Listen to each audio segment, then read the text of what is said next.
Happy birthday! Oy, wait. I have something for you. Dahil kahit wala akong handa, pero pinaghahanda kita. Tara, Bobby Marathon tayo.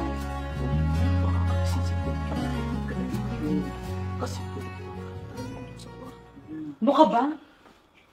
Mahina lang naman. Tsaka, hanggang ngayon, tulog pa rin si Kuya. Tara, dito mo. Itabi mo yan. Mag-movie marathon tayo. Tsaka hanggang ngayon, tulog pa rin si Kuya. Girl, magkano birthday mo ngayon, kailangan mag-enjoy tayo. Ano nga isipin si Kuya? Okay. Basta, hinaan lang natin na. Oh, ano ka? Ano pa kayo na? Kami na. O, tara. Manood tayo. Oo naman, para sa'yo yan. Dahil, kapilan ako ng fan. Ay, nakaka-ready na. Very good ka dyan.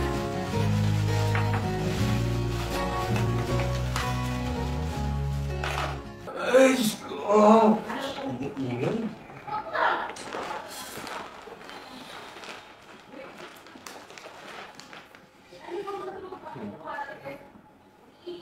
Tulog yung tao,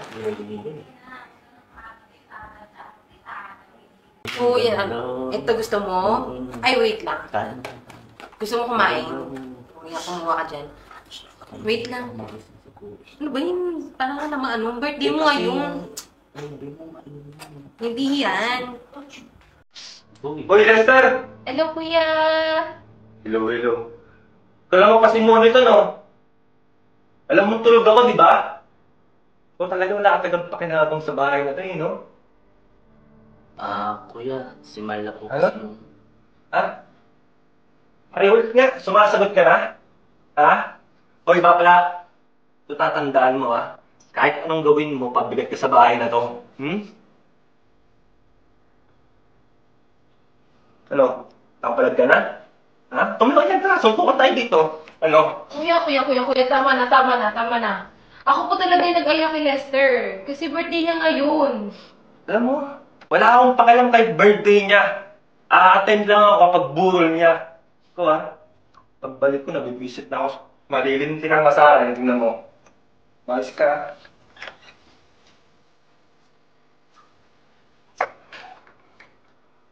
Mas...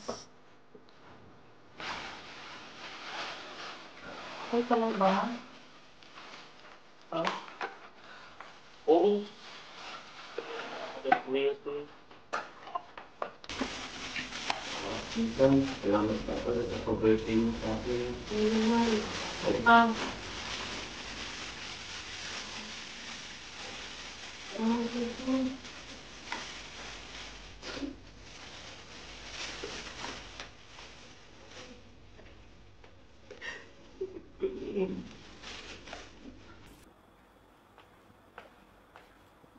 Mother! So, anak, Bakit ganun naman si Kuya Ian kay Lester?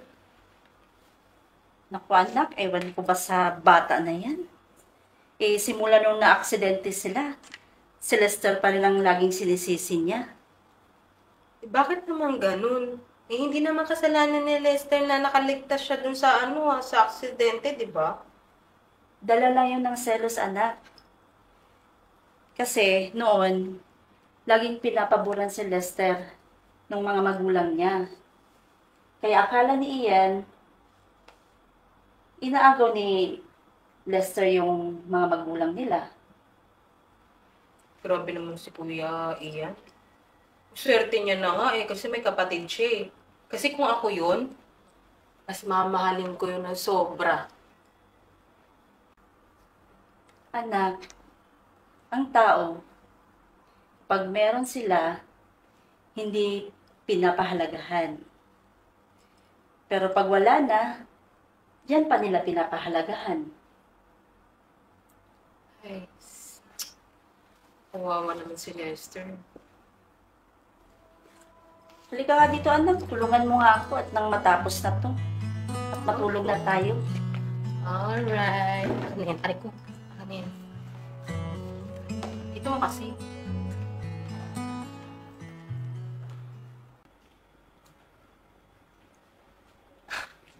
Hoy!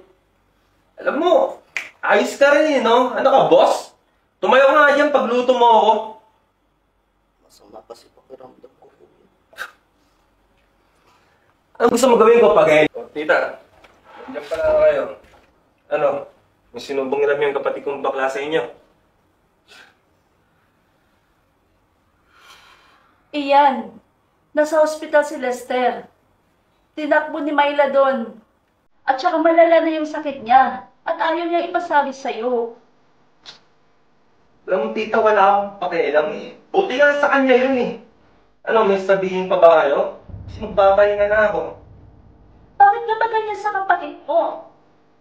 Hindi mo ba alam iyan? Na nagluluksa pa si Lester? Dahil siya pa rin ang sinisisi mo sa aksidente na yon. Bakit? Totoo naman, di ba? Kung hindi siya nagyayang kumain sa labas, ikasarang buhay pa si na mama. Aksidente ang nangyari iyan. Ginusto ba niya yon? Bakit ako, tita? Ginusto ko ba yun? Ha? Dahil sa tao na yan, puro kamalas na naman naranasan ko. Dahil sa tao na yan, nawalan ng trabaho. Nakawaan lang sila kung yan. Nahawaan? Hindi mo lang alam iyan. Ngayon, ang oras na para malaman mo. Total, ito din naman ang dahilan kung bakit nagkasakit si Lester. Anong ibig sabihin? Anong ibig sabihin mo, tita? Dahil nung kailangan mo ng kidney donor noon, si Lester ang nag-volunteer noon. At saka ayaw niya ipasabi sa'yo. Dahil hindi mo matatanggap yun. Kahit nakakasama sa kanya. Kaya sinasakripisyo niya ang buhay niya para sa'yo.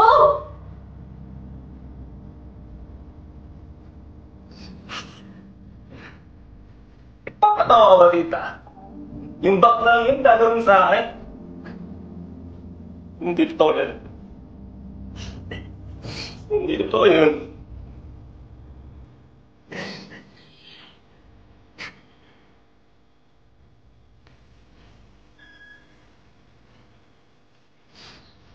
Wala. Kumasan na si Lester? Ma. Kuya. Bakit? Wala na si Lester. Hindi na kinaya ng katawan niya dahil sa komplikasyon. Ito yun. Asan siya? Asan siya? Wala. Asan si Lester? Ibabalik ko to! Di pa sa kanya naman to! Kaya ako sa buhay. Binigay niya to, di ba? Asan si Lester?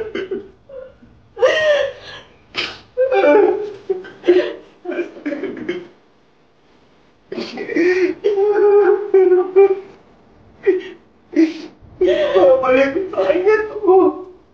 Sa kanya naman to, di ba? Ayun naman to eh.